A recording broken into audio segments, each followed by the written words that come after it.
Hi everyone, it's me, Shab, here to talk to you about educational neuroscience once again. Today's topic is a tricky one, neuromyths. Have you heard of that before?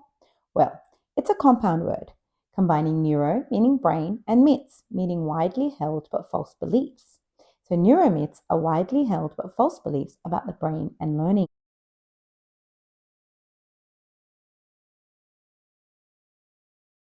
Now, I have to admit, I really had to take some inspiration from Brene Brown and choose courage over comfort to make this video today.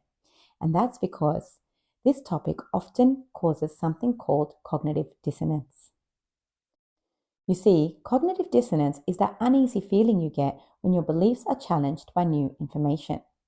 It's a completely natural and human response, especially if you are an experienced teacher who's been teaching successfully for many years, and then all of a sudden you are being told that some of your strongly held educational beliefs are not exactly true.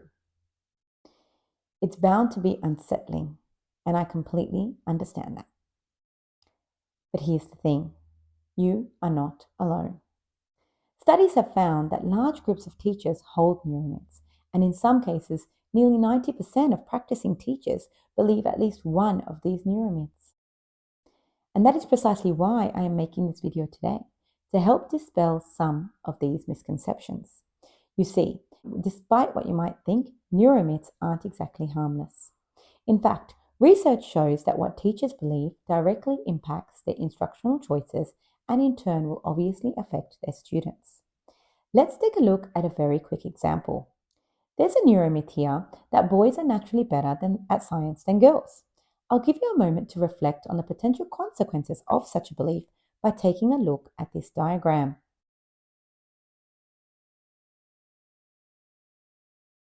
As you can see, this misconception can lead to a self-fulfilling prophecy where teachers, often unconsciously, treat students differently based on gender. Over time, this differential treatment can affect student confidence, engagement, and performance, consequently reinforcing the false belief that boys excel in science while girls do not.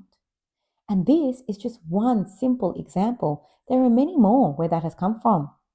But before we delve into these neuromyths, let's take a look at how neuromyths even come about. How do we even begin believing these widely held beliefs about learning in the brain? Surely they can't just be coming out of nowhere.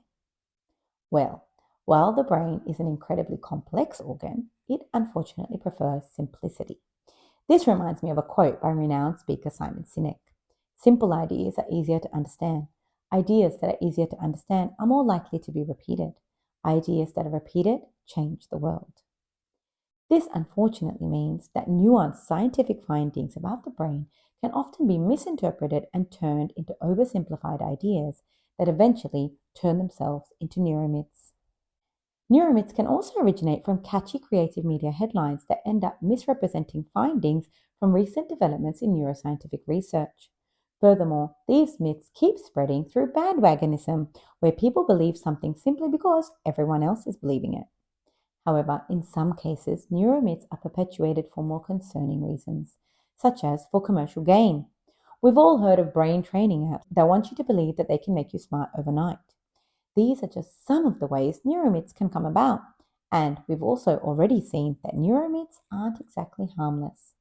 They can lead to wasted time, energy, money, and resources, all spent on strategies that aren't actually really backed by neuroscience.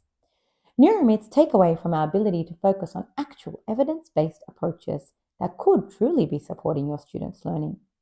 So today, we are going to do some myth busting and get a bit interactive. I am about to introduce 10 statements about the brain. Your job is to decide whether each one is a neuromyth or a neurofact. We'll then go through each statement together and discuss its implications. If you find this video helpful, don't forget to share and be sure to watch until the end where I'll reveal the most commonly held and surprising of neuromyths. Alright, are you ready to get started? You'll need to get a pen and paper and write down the numbers 1 to 10. Now, I'm going to show you the next screen which has the 10 statements. Take a moment to write down whether you think each one is a fact or fiction or even true or false next to each number. Don't stress if you get them wrong. This is all about learning and busting myths, remember? You are welcome to pause the video if you need a little extra time.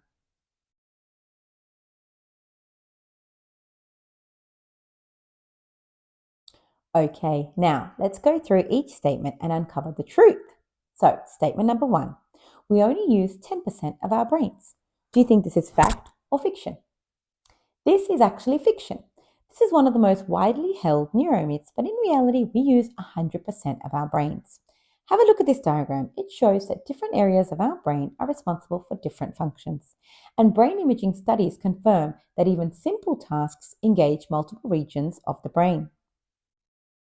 Number 2. On average, males have bigger brains than females. Fact or fiction? Guess what? This is actually a fact. The male brain is usually larger than the female brain in humans, and they develop at different rates. However, none of this has any implications for intelligence or ability. In fact, Albert Einstein had a smaller than average brain size, yet his contributions to physics were groundbreaking. Number 3. Analytical thinkers are left-brained, while creative thinkers are right-brained. Fact or fiction? This is actually fiction. The idea of hemisphere dominance is a myth.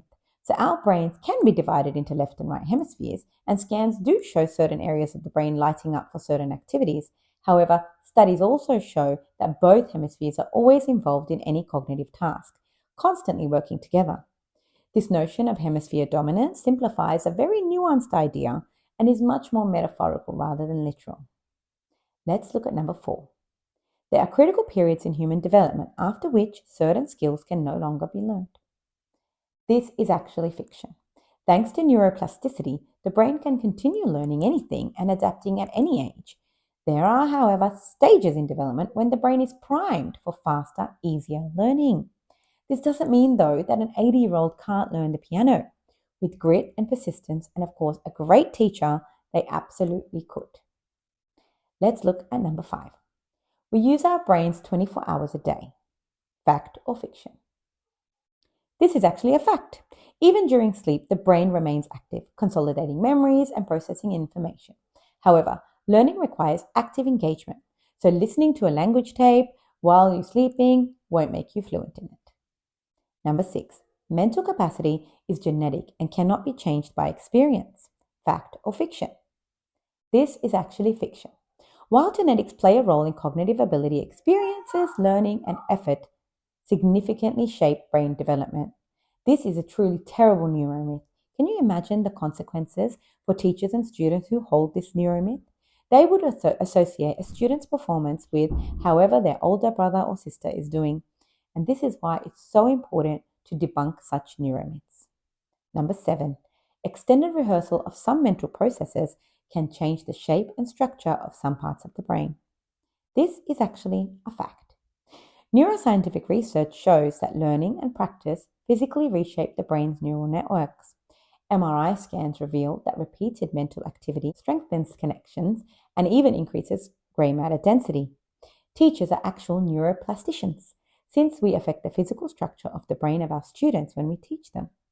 That's also why it's very important that we have some basic understanding of the brain. Let's look now at number 8. A primary indicator of dyslexia is letter reversal. Fact or fiction? This is actually fiction.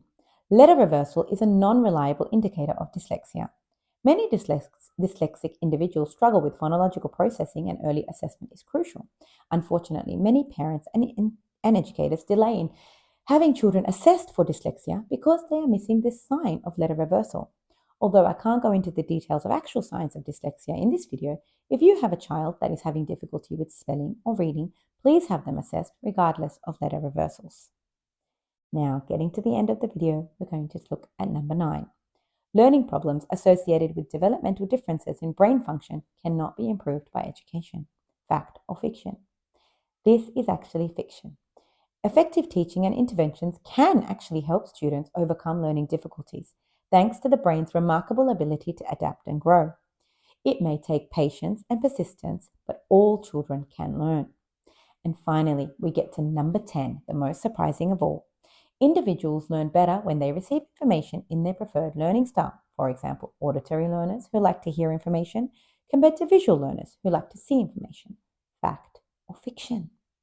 You may be surprised to hear this is actually fiction. Learning styles is one of the most widely held teaching neuromyths. with many studies citing over 90% of teachers believe in learning styles and apply this in their pedagogy. However, the fact is that there is insufficient evidence in current educational neuroscientific studies to support the claims for individual learning styles. And instead, studies have found that presenting information in multiple ways, visual, spoken, text, can actually be beneficial for all learners. As an educator, if you are just making sure you present your content in a variety of ways for all of your students, then you will have more success and less work than trying to cater for supposed individual learning styles in your class. And there you have it, 10 statements about the brain, now classified as either fact or fiction. If you believed in any of these neuromyths, don't feel bad. As we discussed earlier, these misconceptions are widespread among educators worldwide. In fact, look at these studies. They reveal just how common these neuromyths are among teachers. The good news is that as more research emerges on the science of learning, we can work towards reducing these misconceptions and improving our teaching practices. So, help spread the word, share this video to debunk these myths, and ensure more educators have access to accurate, science-backed information. Thank you for watching, and don't forget to subscribe and hit the bell icon so you'll be notified of my next video on educational neuroscience. See you next time.